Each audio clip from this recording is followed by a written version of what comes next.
So I want to go over with you some key learning objectives. First of all, we're going to learn how to graph. Then we're going to talk about the law of demand, what is individual demand, and what is market demand. So let's assume that we have a 100-degree day and that we are thinking about having some ice cream.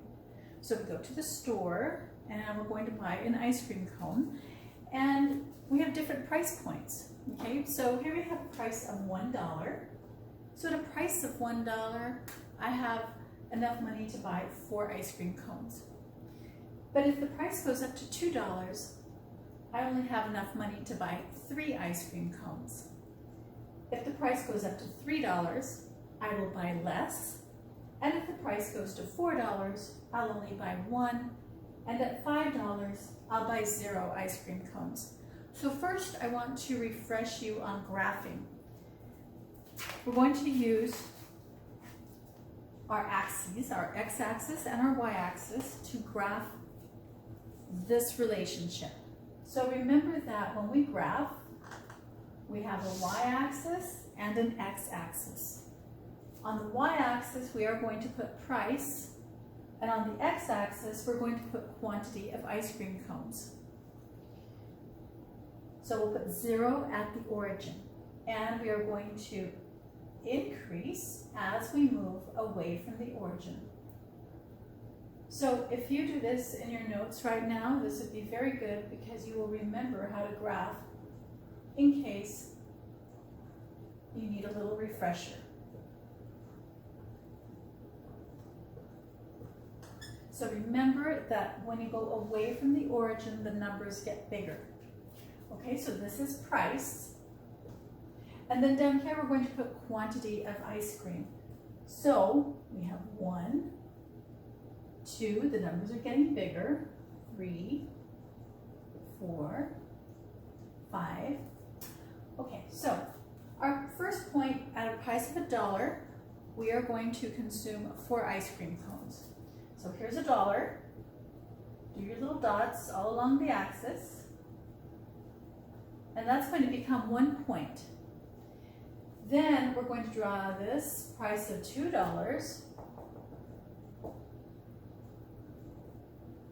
We want 3 ice cream cones. If the price goes up to $3, what happens? Well, we want less ice cream.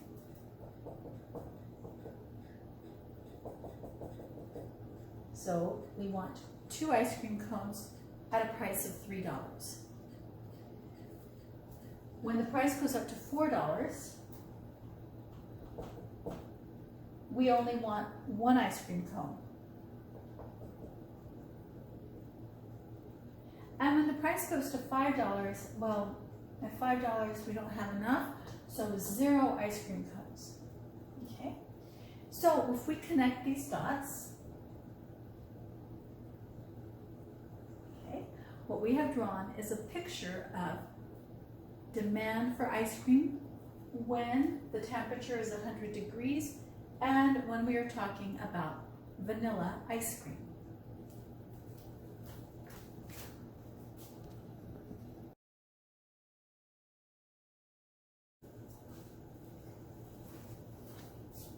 So we've talked about learning how to graph. We've talked about the law of demand. We've talked about individual demand. And now we're going to talk about market demand. So I gave you the graph with the schedule with my demand for ice cream at different price points. So let's say Josie, for example, also likes ice cream, and she really loves ice cream. We're going to assume vanilla ice cream. We're going to assume 100-degree temperature. So at a price of $1, how much ice cream is Josie willing to buy? Well, let's say Josie is willing to buy 6 ice cream cones when the price is $1. If the price goes up to $2, maybe she'd be willing to buy 5 ice cream cones.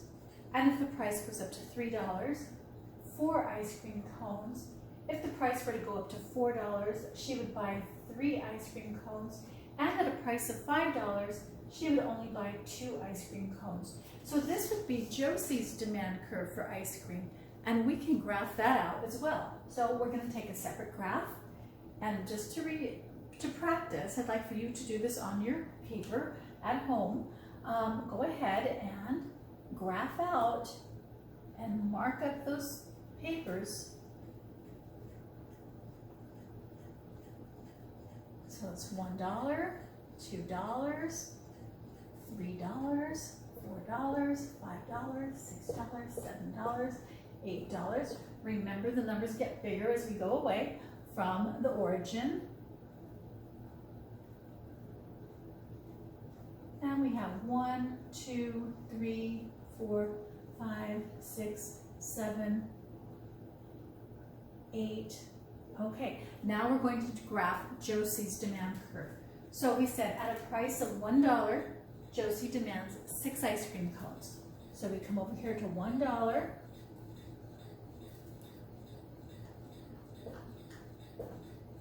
And we have 6 ice cream cones. At a price of $2, how many ice cream cones does she want? She will buy 5 ice cream cones. If the price goes up to $3, she will buy a little bit less. She'll be buying 4 ice cream cones. At a price of $4, she buys 3 ice cream cones. And at a price of $5, she buys 2 ice cream cones. And probably if the price went up to $6, I'm going to guess that she would buy 1 ice cream cone.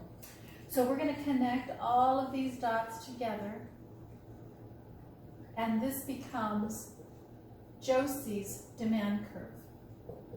So now we have 2 individual demand curves, my individual demand curve for ice cream and Josie's individual demand curve for ice cream. We're going to add these 2 curves, horizontally sum the amount of ice cream being purchased between me and Josie, and that's going to give us what's called a market demand curve. Okay, so this is Josie's demand curve, and this is Miss Ghana's demand curve. So let's see what the market demand curve is. At a price of $1, I want 4 ice cream cones and Josie wants 6. That means collectively, when the price is $1, 10 ice cream cones are going to be demanded. When the price goes up to $2, 8 ice cream cones, $3, 6 ice cream cones, $4, 4 ice cream cones, and at a price of $5, 2 ice cream cones. So we can add these up, and this is going to give us our market demand. So we have $1, $2, $3, $4, $5, $6, $7, $8.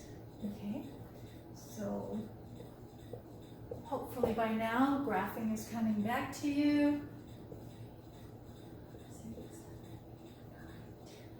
Okay, 1, 2, 3, 4, 5, 6, 7, 8, 9, 10 ice cream cones, and at $1, we know that 10 ice cream cones are demanded.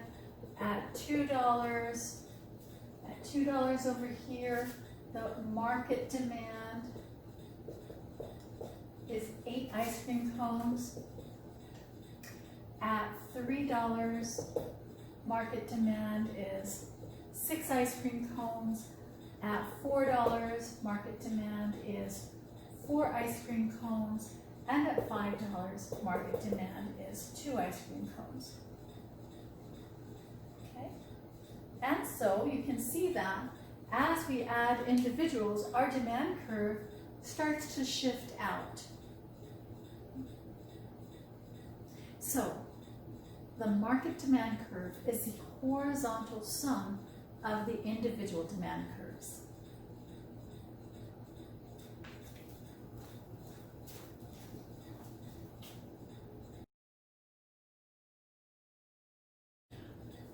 So what we have just done is we've taken data about my individual demand for ice cream, and we have graphed it out.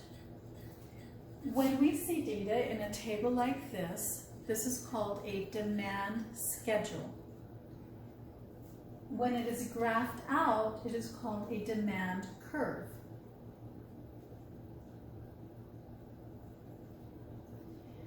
What we've also demonstrated is the law of demand.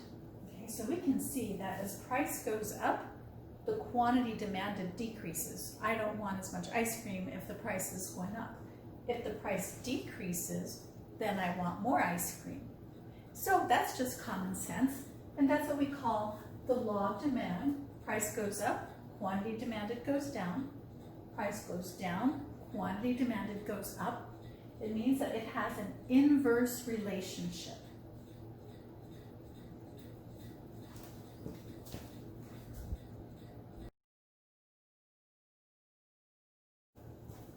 I want to talk to you about two key terms that you're going to be hearing throughout our discussions in economics. The first one is something called a movement along a curve. And what a movement along a curve basically means is that price has changed. So if price goes from $1 to $2, I'm going to have less ice. I'm going to want less ice cream.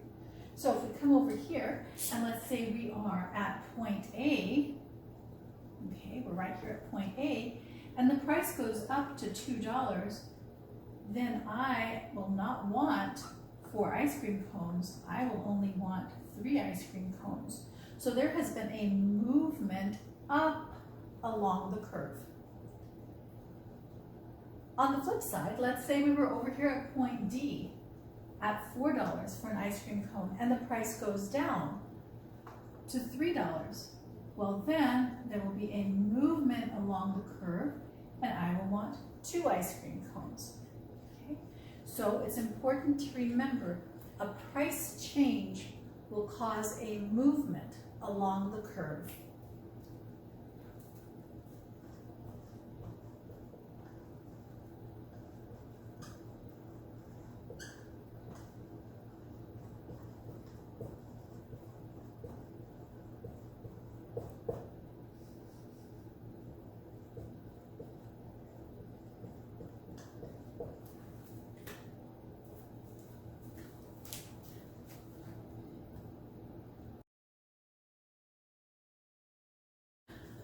Okay, now I want to talk to you about the assumptions.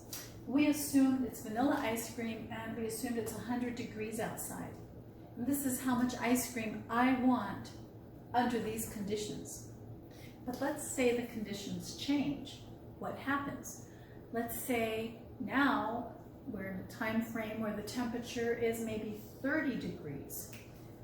At 30 degrees, will I still want the same amount of ice cream? Chances are no. So let's see what my demand for ice cream is when it is 30 degrees outside. I'm going to put up a new schedule. So this is going to be quantity demanded, okay, when it is 30 degrees outside, okay. So this is my quantity demanded at 100 degrees. But let's see what happens. At a price of $1, am I still going to want 4 ice cream cones? Well, I really like ice cream, so I'm probably going to have some ice cream, but I don't think I'll have 4 because it is kind of chilly. So maybe I'll only have 2 ice cream cones. If the price goes up to $2, maybe I'll only have 1 ice cream cone. If the price goes up to $3, I don't think I'll have an ice cream cone. If the price goes up to $4, no, it's too cold and I would rather get something else. So you see how my demand curve has changed because the assumption has changed, okay? So what this means is that our original demand curve that we drew out so carefully is no longer relevant. So we have to redraw our demand curve with our new demand points. So at a price of $1, 2 ice cream cones demanded. So we'll go $1, 2 ice cream cones. Okay. And when the price goes up to $2, only 1 ice cream cone is demanded. And at a price of $3, 0. So our demand curve has shifted to the left because we don't want ice cream when it is 30 degrees outside, or at least we don't want as much. Okay. So you can see that something outside of price caused the demand curve shift. Okay. I didn't change the price points, but I changed an assumption. And so the assumptions are what causes shifts in our demand curve. What if instead of 100 degrees or 30 degrees, we lived in Phoenix and it was 120 degrees? What do you think would happen to our demand curve? At 120 degrees, we would probably want more ice cream. Note at these price points. So our demand curve would probably shift to the right. So changes in the assumptions are what causes shifts in the demand curve.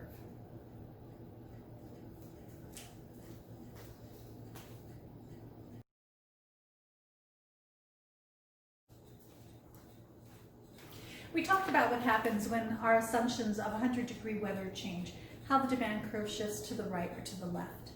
Now I want to talk to you about a set of assumptions that economists use to determine whether a demand curve is going to shift to the right or to the left. So here are the key assumptions. And it's important to note that a changing assumption will shift your demand curve to the right or to the left. These are things that constitute why we want a certain item or a certain service. Number of buyers. You saw in the last video that when Josie was added to my demand, we had a rightward shift of the market demand curve. So what this means is the more buyers we have, the demand curve is going to shift to the right. So if the number of buyers increases, that means the entire demand curve will shift to the right. So I'm using these symbols, and it would be good if you jot these down on your paper. Number of buyers increases, demand curve shifts to the right. That means more demand. So our demand curve is going to shift to the right when the number of buyers increases. When the number of buyers goes down,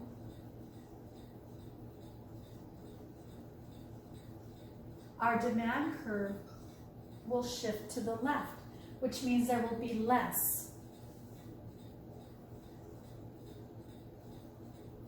And it's important to note that the further away we go with our demand curve from the origin, that typically means more demand.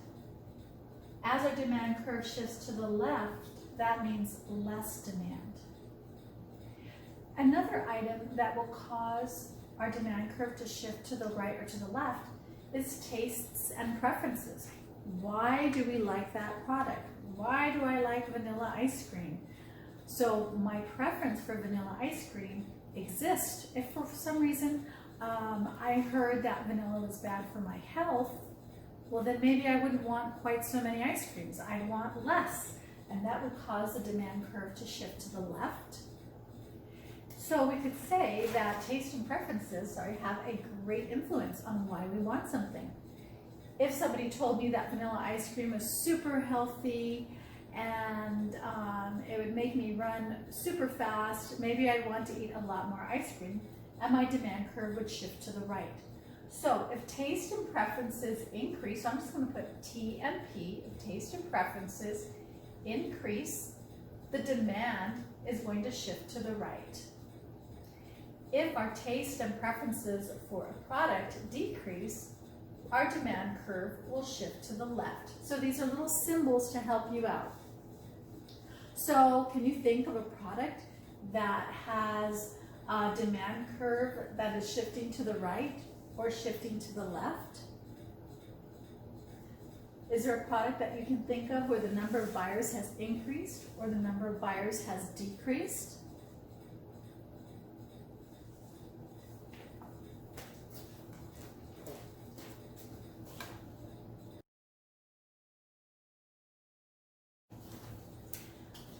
Okay, so we talked about two demand shifters already, number of buyers and taste and preferences. So now we're going to talk about the price of related goods. What does this mean? We have goods that are related to each other. One type of good is a substitute good and the other one is a complement. So I'm going to draw two demand curves and we're going to talk about the case of substitute products. So what is a substitute product? A substitute product is something that you will consume in place of another. For example, if you go to a restaurant and you order a Coke and the server says, oh, we don't have Coke, is Pepsi okay? Coke and Pepsi are considered to be substitutes for each other. Now, if you're the type of person who does not like to substitute Coke for Pepsi, then those are not substitute goods. But let's assume that you are the type of person for whom that you say, oh, that's okay. In that sense, Coke and Pepsi would be substitute goods for each other. Now, here's my example. Let's assume that we have two demand curves. Now, these are going to be abstract, no numbers attached, but remember, 0 is at the origin for both. And I'm going to have the Coca-Cola demand curve here. Price and quantity. Always label your axes. Price and quantity. And your demand curve. And this is going to be Pepsi. So let's assume that you are out at the mall or a location that has vending machines. And we have two vending machines. One's a Coke vending machine and one's a Pepsi vending machine. And they're selling a can of Coke for $1, and they are selling 100 a day. Pepsi is also selling a can of Pepsi for $1, and they're selling 100 a day. So what would happen if Pepsi said, I want to take away some of Coke's market? How do I do that?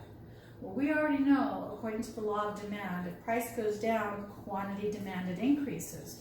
So Pepsi is going to lower its price. They lower their price to 50 cents. So we know that once they lower the price, right, price goes down, quantity demanded increases. There's going to be a movement here along that curve. And now maybe their sales are going to increase and they're going to be selling 150 cans, which is great for Pepsi. But where did those extra 50 people come from? Those extra 50 people came from the buyer who is maybe standing there with their $1 bill trying to figure out, well, which machine do I go to? And so they see that Coke is $1 and Pepsi's lowered their price for 50 cents. So, being rational human beings, they're going to go for the lowest price. So they take their money and they come over here and they buy Pepsi. So what happens to Coke? Well, less buyers means less demand. And this demand curve is going to shift to the left. So we're going to call this D1 and D2. So what has happened is the price of the substitute went down and the demand for the other product decreased.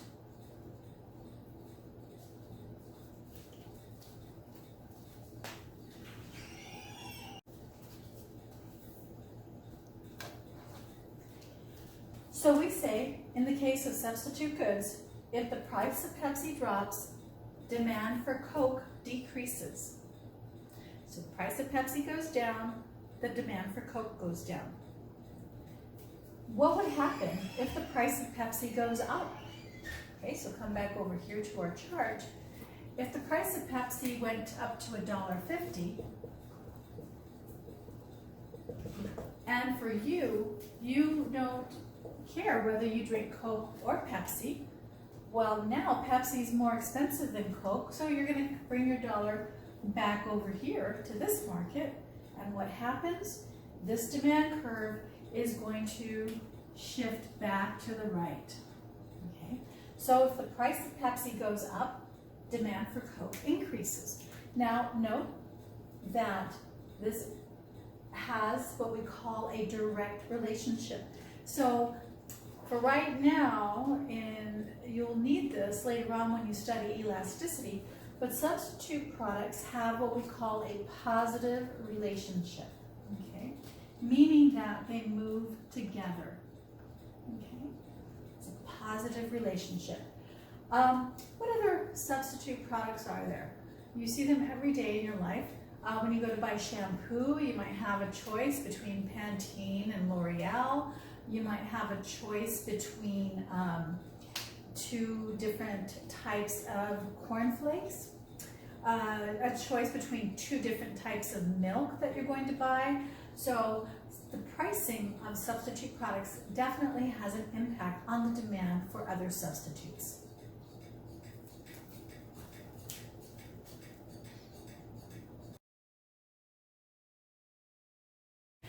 Next, let's take a look at the case of complementary goods. These are goods that you consume together, like coffee and donuts, cornflakes and milk, printers and ink, cars and gasoline. Those are goods that go together. So I'm going to give you the case of hot dogs and hot dog buns. Let's assume that you're going to have a little birthday party for your kid brother, and you tell him, no worries, invite 5 of your friends over and we'll make hot dogs. So you figure, I've got enough money for that. For $1 I can get 10 hot dogs, and for $1 I can buy a bag of hot dog buns, and I will have enough. Now, for this example, let's assume that the pack of hot dogs and the pack of hot dog buns have the same count, because you know, if you go shopping, there's only like 8 buns and then 10 hot dogs. It's always a little bit off. But let's pretend that they have the same amount. So you go to the store, you buy a pack of hot dogs, you buy a pack of hot dog buns, and you're set to go. That's your thinking. But then you get to the store, and what happens? You get to the store and you discover, what? Price of hot dog buns is now $2. What does that mean? That means that you don't have the budget for that. Now, if it's $2, well, you can't afford it. So you would only be able to buy 5 hot dog buns if that were doable. Well, what does that imply for the number of hot dogs that you're going to buy? You're going to buy less. So the demand curve is going to shift to the left. So this is D1, D2. So we say that if the price of a complement goes up, you're going to buy less of the product in question. Okay, so jot this down in your notes. The price of a complement, in this case, complement hot dog buns, okay, increases. Okay, so the complement, here's hot dog buns, and I'm going to put this in parentheses so that you can do this too in your notes. And then when you're looking at cases of other products, you can just plug in the different product and figure it out. So if the price of a complement increases, like the price of hot dog buns, the demand for the product in question, being hot dogs, is going to shift to the left. Okay. Now, of course, what would happen if you got to the store and the price was 50 cents for hot dog buns? Wow, well then you could buy more hot dog buns and quite possibly buy a few more hot dogs. Okay, so if the price of a complement, in this case the hot dogs, decreases, then the demand, will shift to the right. And so this is how prices of related goods affect the demand for each other. So we have substitute products and we have complement products. Complements, again, are things that go together. Substitutes are things that you buy in place of each other.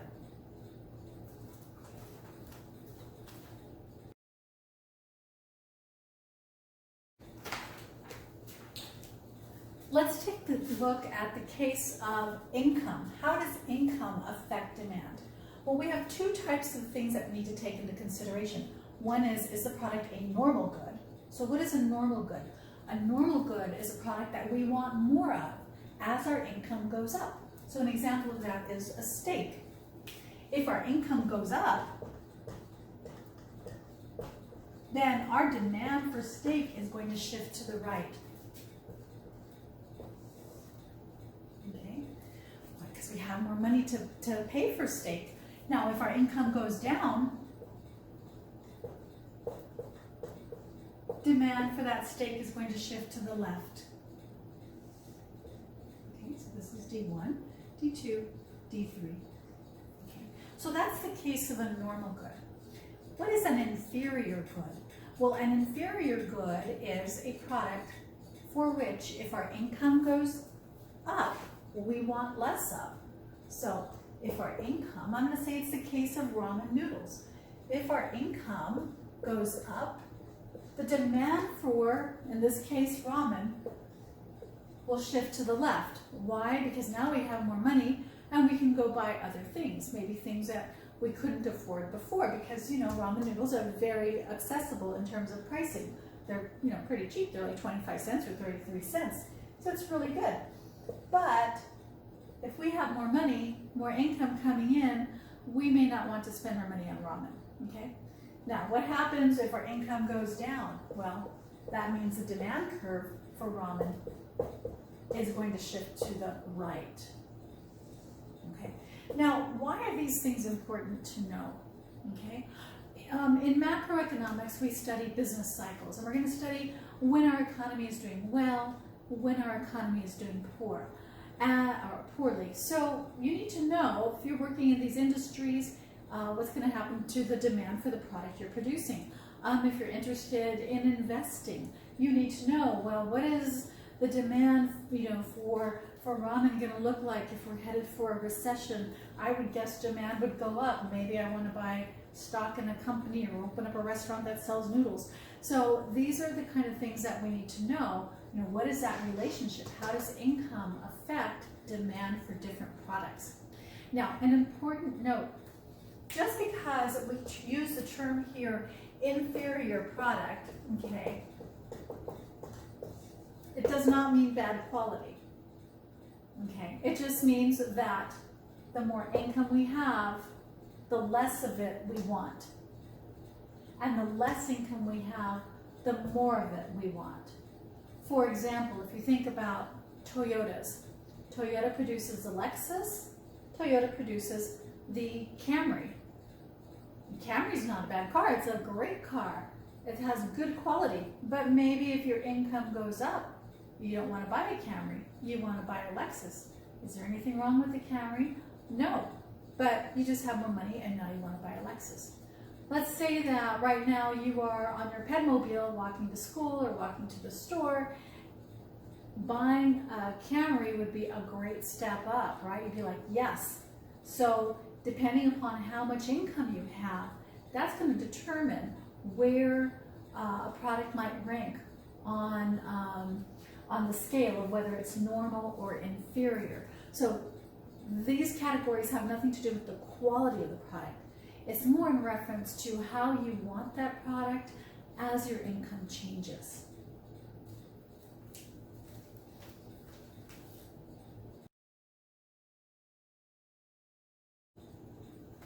Okay, finally, another category that we need to think about when we talk about demand shifters are expectations.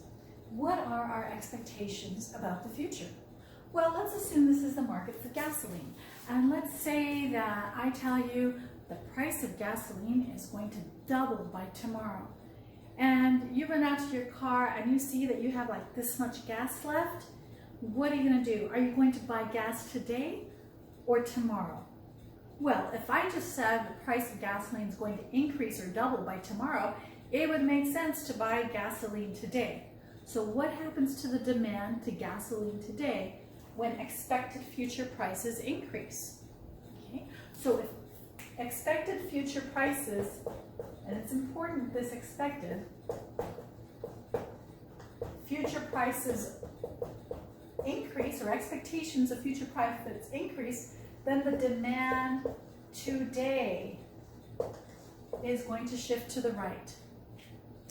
On the contrary, if I tell you, okay, so we'll have the rightward shift to that demand curve. On the contrary, if I tell you, oh, gasoline is going down to 25 cents a gallon tomorrow, what are you going to do? Are you going to buy gas today or tomorrow? You're going to buy it tomorrow. Why? Because your expectations are that that price is going to go down, and you're going to have this huge income effect because now you have more purchasing power, right? So if your expected future prices drop, demand today shifts to the left. Okay. So this is one. So expectations play a huge role in demand. Then finally, another type of expectation we have is expectations about future income. So when we think about expectations about future income, well, this is income that you're going to be receiving, right? So a favorite example of mine is the following. Let's assume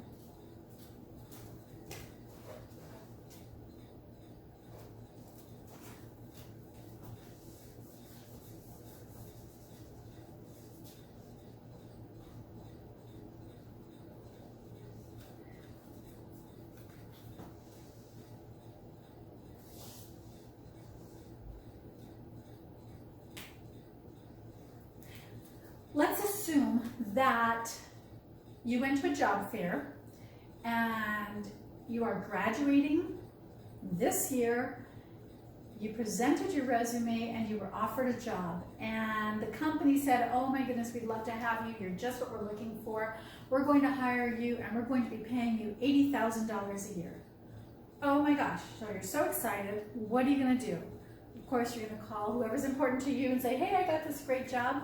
But then you go out to your car, which has zero gas and maybe has a flat tire and maybe is barely running, and you think, man, I'm going to have this great job coming up.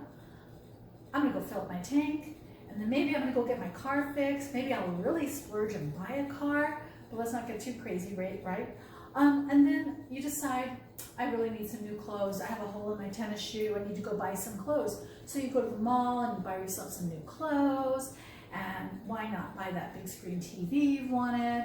What has happened to your demand for goods and services today because somebody told you that you're going to have this great job and they wrote you a letter and they committed to you? So your demand for products today will increase. So we say that if your expectation of future income increases, the demand for goods and services today will shift to the right. Okay. So if expectations about future income increase, demand shifts to the right. Okay. Now let's say you get home, you set up your big screen TV, you turn it on, you watch the news, and you hear on the news that the company that just hired you is going bankrupt. What are your expectations? Like, oh, wow, maybe they're not going to hire me. Maybe I better take all this stuff back to the mall. So what do? You take it back, you return everything, because all of a sudden your expectations about future income have gone down and you're not that comfortable anymore. Okay? So if your expectations about future income drop, okay, so if your expectations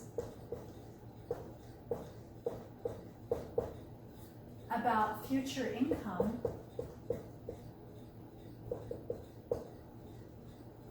goes down, your demand today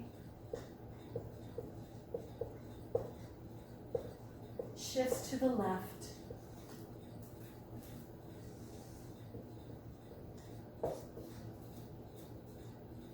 So all of these demand shifters, you are responsible for knowing and understanding. And it's really just common sense.